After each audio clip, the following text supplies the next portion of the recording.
Imagine o mapa da África, mas sem linhas retas, sem fronteiras traçadas à régua. Um continente que nunca foi dividido, onde cada nação decidiu o próprio destino. Este é o mundo que nunca conhecemos. Uma África soberana, inteira, autônoma. Um lugar onde a Conferência de Berlim jamais aconteceu. E a história seguiu um rumo próprio. 1884, Berlim. Enquanto os chanceleres europeus desenhavam linhas, reis africanos firmavam pactos e rotas milenares. Mas nesse mundo, o corte nunca veio. O Saara, longe de ser barreira, tornou-se estrada viva. Caravanas cruzavam o deserto, levando sal, ouro e histórias. Tombuctu, Kano, Agadez. Cada oásis, um entreposto de saber e comércio. As rotas saarianas uniam povos e línguas. Eram as veias do continente. No leste, os portos do Índico floresciam. Mombasa, Kilwa, Sofala. Mercadores africanos negociavam com árabes e hindus sem intermediários estrangeiros. As cidades costeiras tornaram-se centros diplomáticos. Cada porto, uma embaixada. Cada navio, um tratado vivo. O comércio era soberania em movimento. A África cria sua própria Liga dos Povos, uma confederação para arbitrar disputas e organizar o comércio interno, diplomacia nascida de dentro, não imposta de fora. Sem colonização, o conceito de colônia jamais existiria. No lugar, cidades-estado autônomas, governos sustentados pela troca e pelo consenso. A política como arte comunitária. Os trilhos das ferrovias não levariam riquezas para fora. Eles uniriam o interior ao litoral. Ferrovias financiadas por capital africano, ligando lagos ao Mar Vermelho. As locomotivas carregavam algodão, sal e cobre, mas também ideias e esperança. O aço dos trilhos era metáfora de união, um continente em movimento.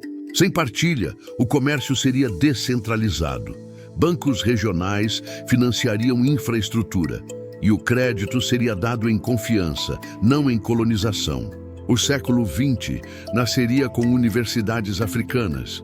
Timbuktu, Gao, Djenné, polos de ciência e direito, laboratórios abertos ao deserto e ao mundo, sabedoria local evoluindo por mérito. Sem o trauma colonial, haveria continuidade, línguas e tradições tecnológicas vivas, metalurgia, hidráulica, astronomia, ciência nascida em solo africano. A África não precisaria importar conhecimento. Ela o teria cultivado, como sorgo sob o sol. O saber seria o principal recurso de exportação, o verdadeiro ouro do continente. Em cada cidade, escolas ensinariam história e matemática, e também meteorologia ancestral e filosofia moral. O empirismo africano moldaria mentes práticas, educação como herança viva. A colonização não foi inevitável. Foi um acidente político, um desvio de percurso, não destino. Tudo isso poderia ter existido. Soberania é tecnologia social. E a África a dominava há milênios. Dos conselhos tribais aos tratados entre reinos, governar era arte de equilíbrio. Com autonomia, as guerras teriam sido menores, as rotas mais seguras, o comércio mais justo, a história mais plural. As universidades ensinariam lógica e astronomia. Engenheiros construiriam barragens no Níger e Congo. Médicas aprenderiam anatomia em Timbuktu. Um renascimento africano contínuo. Os mapas seriam redes, não fronteiras. As estradas, pontes entre culturas. As cidades, corações pulsantes, cada uma com seu ritmo e identidade. Djenné e Zanzíbar floresceriam como capitais sustentáveis. Casas de adobe e coral, adaptadas ao sol e vento. Arquitetura bioclimática e social. Cidades feitas para respirar. O que o mundo chamaria de atraso seria eficiência energética. Comunidades autossuficientes, tecnologia alinhada à natureza. As cidades seriam navios de madeira local, navegando com o vento do próprio continente. Cada rua, uma vela aberta ao futuro. Cada praça, um porto de encontro. A diplomacia floresceria em múltiplas direções. Blocos pan-africanos e afro-asiáticos, tratados de comércio equilibrado, a África negociando de igual para igual. O Ocidente deixaria de ser o centro do mapa. A geopolítica seria multipolar, o poder distribuído e o diálogo a nova moeda. Moedas regionais substituiriam o franco colonial. Bancos africanos lastreados em ouro e cacau. Sistemas financeiros próprios, economia enraizada na terra. A cultura seria eixo de poder, não produto exportado. Cinema, música e tecido como diplomacia, identidade transformada em estratégia. Artefatos não estariam em vitrines estrangeiras, mas em museus africanos. História contada pelos herdeiros, memória preservada onde nasceu. O mundo veria a África como prisma, refletindo luz de muitas direções. Não sombra do passado, mas fonte de claridade. Sem a partilha de Berlim, o terceiro mundo jamais existiria. Todos seriam mundos em diálogo e o equilíbrio seria o progresso. No lugar de cicatrizes políticas, teríamos veias culturais. Linhas que irrigam, não dividem, o mapa como corpo vivo. O Saara seria ponte entre civilizações. Não um vazio, mas um mar navegável. O deserto como conector, a África como eixo do planeta. Caravanas seriam internet do passado, transmitindo mensagens, produtos e ideias. Rede viva de comunicação, civilização em movimento constante. Sem colonização, não haveria êxodo. Os jovens ficariam e construiriam dentro. O futuro seria cultivado em casa, raízes profundas, galhos imensos. A África, ponte viva entre mundos. Nem apêndice, nem colônia, mas origem e destino, berço e bússola da humanidade. Cada fronteira natural seria acordo político. Cada rio, tratado de cooperação. Cada montanha, marco de união. Geografia como constituição. Em sociedades se moldariam a ecologia. Culturas respeitando clima e fauna, civilização adaptativa, progresso sem devastação. As universidades formariam engenheiros e poetas, ciência e arte lado a lado. O saber como árvore viva, raízes antigas sustentando o futuro. A riqueza não fugiria do continente. O ouro seria investido localmente. O petróleo refinado em casa, a prosperidade compartilhada. Governança geraria estabilidade. Não o medo, mas a confiança. Riqueza como semente, não espólio, florescendo em identidade. As fronteiras seguiriam rios e montanhas. A lógica seria natural, não arbitrária. Menos fragmentação étnica, mais integração ecológica. Os custos de transação cairiam. Os conflitos quase inexistentes. O território como bem comum, não como prêmio de guerra. As novas linhas seriam veias que irrigam, não cicatrizes que dividem. Um mapa orgânico, crescido da própria terra. As cidades seriam harmonia entre natureza e técnica. Ventiladas, sustentáveis, humanas. Arquitetura moldada pelo sol, não pelo concreto estrangeiro. Os mutirões comunitários manteriam casas e ruas.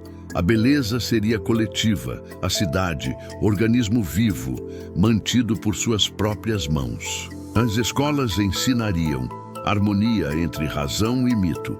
O tempo seria medido por estrelas, não por relógios coloniais. Saber e cosmos em diálogo.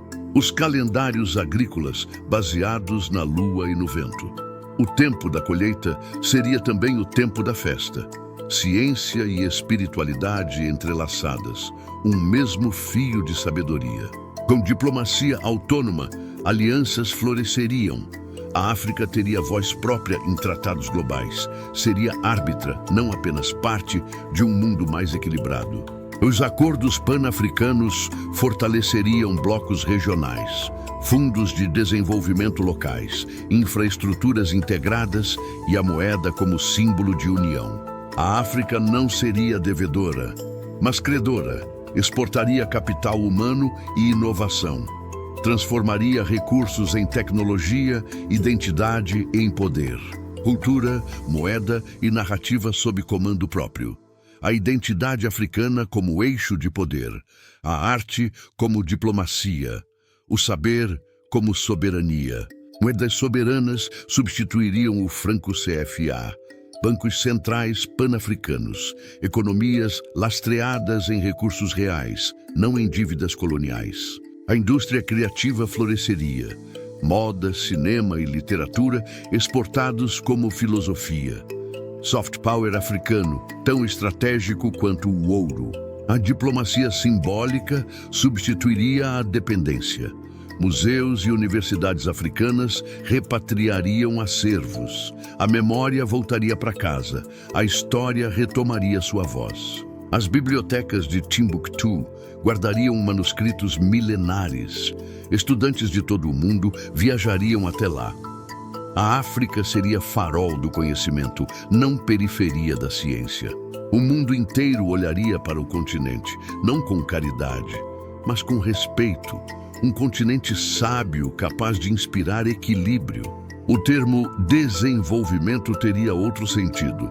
Não copiar o Ocidente, mas florescer à sua maneira. Evoluir sem perder raízes, progresso com alma. A tecnologia nasceria da necessidade local. Ferramentas feitas para o clima e a cultura. A inovação como continuidade, não ruptura. As universidades de engenharia estudariam o vento. Os arquitetos aprenderiam com o sol. A energia viria da própria terra e o futuro seria sustentável. Os mercados seriam cooperativos, os bancos comunitários. O lucro medido em bem-estar, não apenas em moeda. O trabalho teria valor social. A produção seria circular. Nada se desperdiçaria, tudo retornaria à origem. A religião uniria, não dividiria. Os orixás e os profetas dialogariam. A fé seria ponte cultural, não instrumento de dominação. Cada povo manteria sua tradição viva. E todas coexistiriam em respeito. Pluralidade como força, diversidade como destino. As guerras de independência nunca existiriam, pois a independência jamais teria sido perdida. O século XX seria de alianças, não de libertações tardias. As línguas locais dominariam as universidades.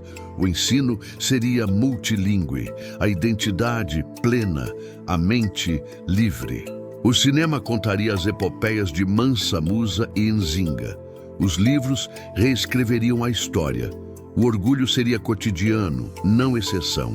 A África se tornaria ponte entre mundos, entre passado e futuro, entre tradição e modernidade, entre terra e mar. A sabedoria ancestral guiaria a inovação. A ciência teria rosto africano. A história, voz africana. O futuro, batida africana. As nações africanas seriam modelos de governança. A democracia nasceria dos conselhos tribais, o poder partilhado, a justiça restaurativa. O continente seria exemplo de paz ecológica. As reservas naturais respeitadas, a água sagrada, a terra, mãe de todos. O planeta aprenderia com a África. Aprenderia equilíbrio, medida, humildade, civilização não como conquista, mas como convivência. O conceito de progresso mudaria. Seria harmonia, não corrida. Seria floresta, não torre. Seria humanidade em estado puro. E assim, a África não seria rica em recursos. Seria rica em sabedoria, rica em humanidade, rica em si mesma. O mundo veria nela o que sempre foi. Berço de civilizações, mãe das ciências, origem da humanidade. O futuro global seria africano em essência, não por dominação, mas por inspiração. Um legado de harmonia, porque o poder não nasce de dominar territórios, mas de harmonizar caminhos. E a África conhecia essa arte muito antes do resto do mundo. Neste mundo alternativo, a África nunca foi partida, e o planeta inteiro aprendeu com ela a permanecer inteiro também.